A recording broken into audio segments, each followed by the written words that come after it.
Hello everyone. So for today's video, we are going to explore bias and understand how are we going to embrace reflexivity and learn more about our positionality and situationality in a qualitative research. As a researcher, it is imperative that we discuss this concept because this shape our understanding and interpretations of data.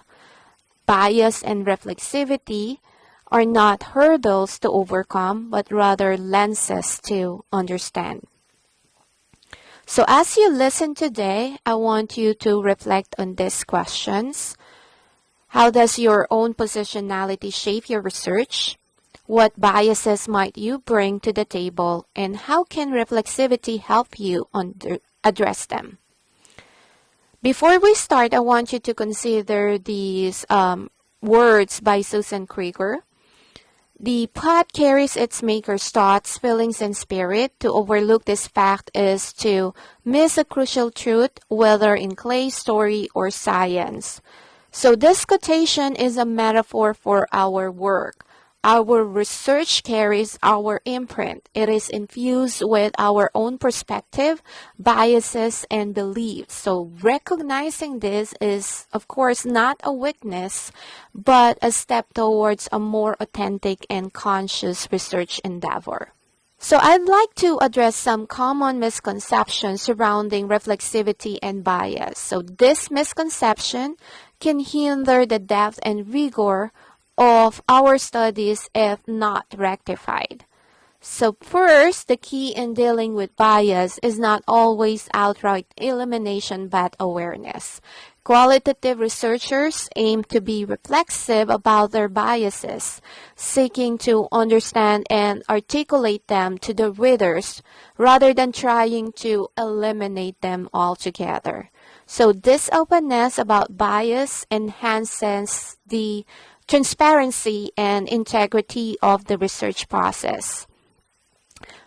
Second, we often hear that positionality pertains solely to one demographic characteristic. This is a limited view. Positionality encompasses not just our demographics, but also our experiences, backgrounds, and socio-political contexts that have shaped our perspective. Third, another misconception is that reflexivity is a one-time activity. Reflexivity is an iterative process. As a researcher, we must consistently re-examine our biases, assumptions, and interactions throughout the entirety of the research process. Fourth, many also believe that reflexivity is purely an introspective act, confined to individual contemplations.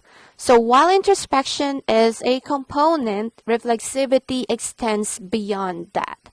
It encompasses how our interactions with the participants, the data, and the broader research environment influence our findings. So collaborative dialogues with peers and mentors can obviously enhance our reflexivity.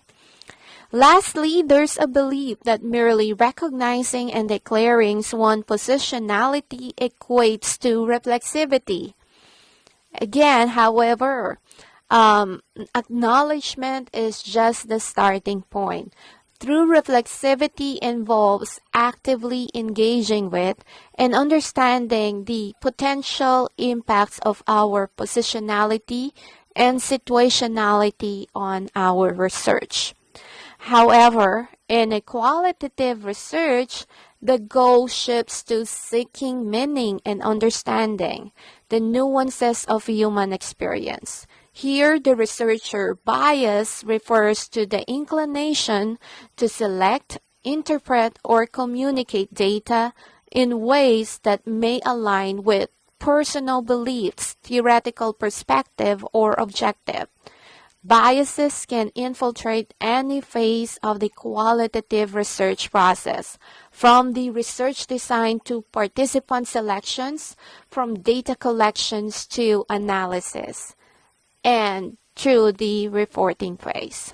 Rather than pursuing the elimination of bias, which is an unattainable goal given the inherent nature of personal perspective, the task is to understand how one's viewpoint might color the research process.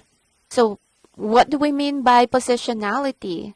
Positionality refers to the various facets, such as the gender, class, race, age, sexuality, ethnicity, language, culture, and personal history, position a researcher within a specific context. Does our positionality changes?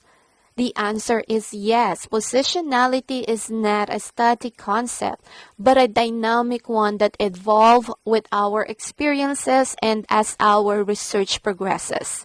It demands continuous reflections and adjustment to maintain ethical integrity and research validity. Situationality, on the other hand, is the condition, context, and interaction in the research environment. It involves understanding the interactions within the research setting. This includes the relationship between the researcher and the participants, the interactions among participants, and even the dialogue between the research question and the context it's being asked in. Reflexivity is a continuous process by which researchers remain acutely aware of their context and the power dynamics within the research environment. It involves a keen awareness of how a researcher's preconceptions, shaped by past experiences and beliefs, can influence and evolve throughout the research process. So by engaging in reflexivity, researchers are able to critically assess how their theoretical orientations, the chosen methodologies, and the scholarly literature can shape their research journey and its outcome. So this process of reflection and self-examination is essential for ensuring that the research conducted is transparent, ethical, and conducted with rigor. So when to initiate reflexivity? Reflexivity is an iterative process that demands initiations at the very outset of the research design. It is here that researcher must begin to introspect on their biases, potential influences, and the power dynamics of play within their study. So let's us unpack the elements that constitute a robust reflexivity statement in qualitative research. I encourage you to write both personal and methodological reflexivity. So what do we mean by personal reflexivity? So this involves the researcher's self-scrutiny of their own backgrounds, beliefs, and biases. It's about understanding how one's identity, experiences, and personal values may affect the research process and interpretations of finding.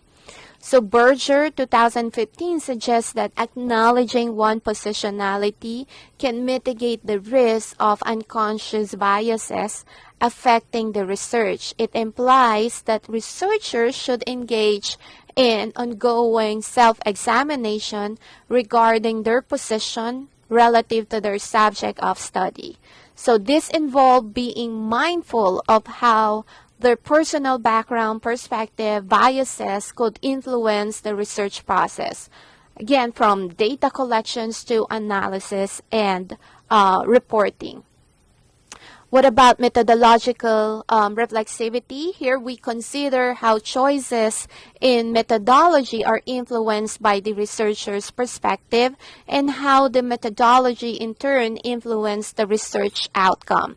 So this includes the selection of methods, the framing of questions, and the analysis of the data. So Pillow argues qualitative research is not a linear process that leads to neat, conclusive endpoint.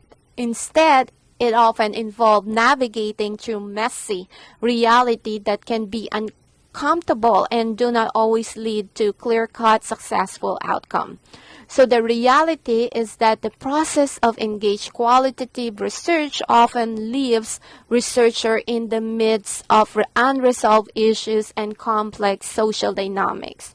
So these situations may not be comfortable, but they are rich with insight and learning opportunities.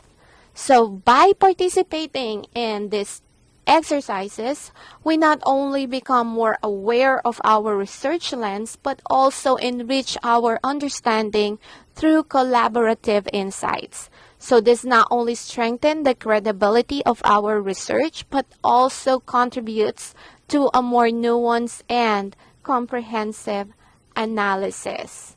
Thank you so much for listening in this presentations, and I do hope that it help you in your research process.